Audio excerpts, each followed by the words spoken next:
দর্শক, সংসদের নতুন বাজেট উপস্থাপন করছেন অর্থমন্ত্রী আবুল হাসান মাহমুদ আলী। এ বিষয়ে আরো খবর জানতে সংসদ ভবন এলাকা থেকে সরাসরি যুক্ত হচ্ছেন সহকর্মী বাতেন বিপ্লব। বাতেন, আমাকে নিশ্চয়ই শুনতে পাচ্ছেন? বাতেন, 24-25 অর্থ বছরের বাজেট পেশ শুরু হয়েছে, তো বিস্তারিত জানান কি আছে আপনার কাছে? 24-25 যে বাজেট, সেই বাজেটের আজকে বেলা 3টায় সেই বাজেট উত্থাপন শুরু করেছেন অর্থমন্ত্রী আবুল হাসান মাহমুদ আলী। এবং এই বাজেটের মধ্যে দিয়ে কিন্তু আগামী এক বছর আমাদের এক বছর সাধারণ মানুষ, বিশেষ করে বাংলাদেশের 16 কোটি নাগরিকের ভাগ্য নির্ধারণী, তাদের জীবনযাত্রা সবকিছু কিন্তু নির্ধারণ হয় বাজেটের মধ্যে দিয়ে। এবং সেই বাজেটটি 7,97,900 কোটি টাকা, বলা যায় 8 লাখ কোটি টাকার বাজেট, সর্বোচ্চ বাজেট এবার পেশ করা হচ্ছে। এবং যেটি অর্থমন্ত্রী আবুল হাসান মাহমুদ আলীর প্রথম বাজেট তিনি উত্থাপন করছেন জাতীয় সংসদে। এবং এটি আওয়ামী লীগ সরকারের টানা 4বার এবং পঞ্চমবারের মতো ক্ষমতায় আসা আওয়ামী লীগ সরকারের 25তম বাজেট আজকে পেশ হতে যাচ্ছে এবং পেশ শুরু হয়েছে এর মধ্যে। এবং আপনাকে জানিয়ে রাখি যে বাংলাদেশের ইতিহাসে এটি 53তম বাজেট ঘোষণা হচ্ছে। এবং একটি বিষয় আপনাকে জানিয়ে রাখি, আপনি যেমনটা বলছিলেন যে আসলে এবার যে বাজেট নির্ধারণ করা হয়েছে, এর আগে সেই জায়গায় কিন্তু গুরুত্ব দেওয়া হয়েছিল যে খাতগুলোতে।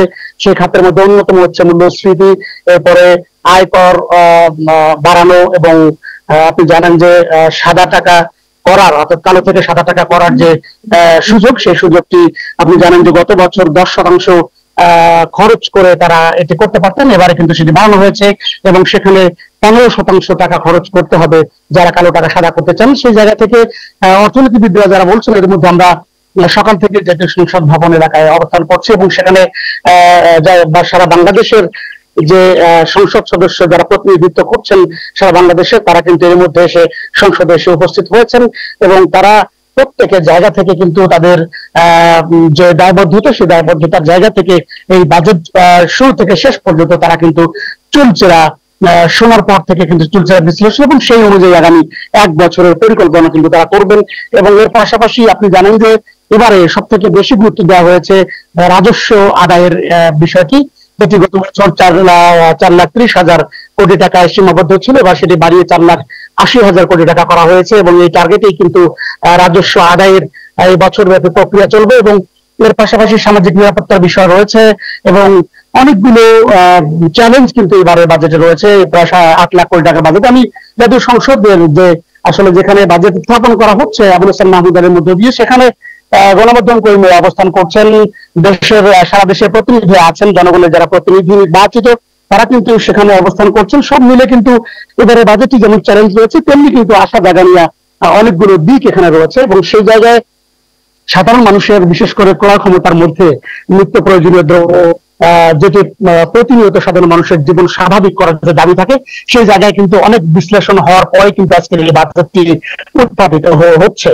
এবং বেশ কয়েকটি প্রতি বাজেটেই যেভাবে আসলে জিনিসপত্রের দাম ওঠানামা করে, অর্থাৎ দাম বাড়ে এবং কমে যে বিষয়গুলোতে, সেই বিষয়গুলোতে এবার আমরা লক্ষ্য করছি যে ইলেকট্রনিক্স যে গুডগুলো রয়েছে, বিশেষ করে ব্যক্তিগত পরিবহন এবং মোটরসাইকেল, এবং আপনি জানেন যে ইলেকট্রনিক্স গুডস এর মধ্যে লাইট, পানির ফিল্টার, ফ্রিজ, এসি, এই জিনিসগুলো কিন্তু দাম এবার কর বাড়ানোর কারণে কিন্তু এইগুলোর দাম বেড়ে যাবে।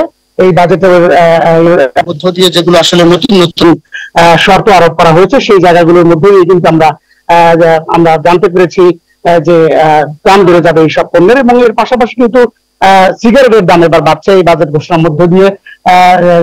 এর আগে কিন্তু মাননীয় প্রধানমন্ত্রী বলেছিলেন যে 2041 সালের মধ্যে যে স্মার্ট বাংলাদেশ গড়ার যে ঘোষণা তিনি দিয়েছেন, সেটিকে টার্গেট করে 2040 সালের মধ্যে বাংলাদেশকে একেবারে বলা যায় যে এন্টি টোবাকো, অর্থাৎ যেখানে মাদক মুক্ত একটি সমাজ গড়ার যে ঘোষণা, সেই ঘোষণা অনুযায়ী কিন্তু আসলে প্রতিবারই কিন্তু করের আওতায় নিয়ে আসা হয় এই তামাকজাত দ্রব্য। সেই তামাকজাত দ্রব্যের এবার দাম বাড়ছে।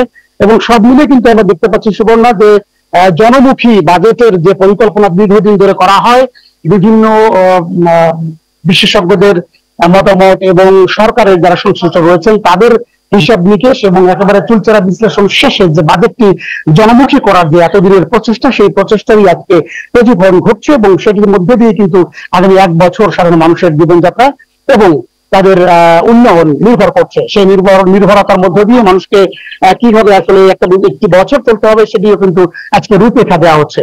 তো সুবর্ণ সব মিলে কিন্তু বলাই যায় যে আজকের বাজেটের উপর যেমন বাংলাদেশের একটি বছর নির্ভর করছে, ঠিক তেমনি 8 লাখ কোটি টাকার বাজেট সর্বোচ্চ বাজেটের উপর প্রত্যাশার দিক যেমন রয়েছে, ঠিক তেমনি এটি নিয়ে রাজনৈতিক দলগুলোর মধ্যে বিশেষ করে বিরোধী দল যারা আছেন তাদের সমালোচনায় ভরপুর থাকবে এবং অর্থনীতিবিদরা এটিকে একটি দিক নির্দেশনা দিবেন। সব মিলে কিন্তু আগামী 1 বছরের জন্য যে ভাগ্য নির্ধারণের যে বাজেট সেটি কিন্তু এর মধ্যে আবুল হাসান মাহমুদ আলী অর্থমন্ত্রী প্রথমবারের মতো উত্থাপন শুরু করেছেন।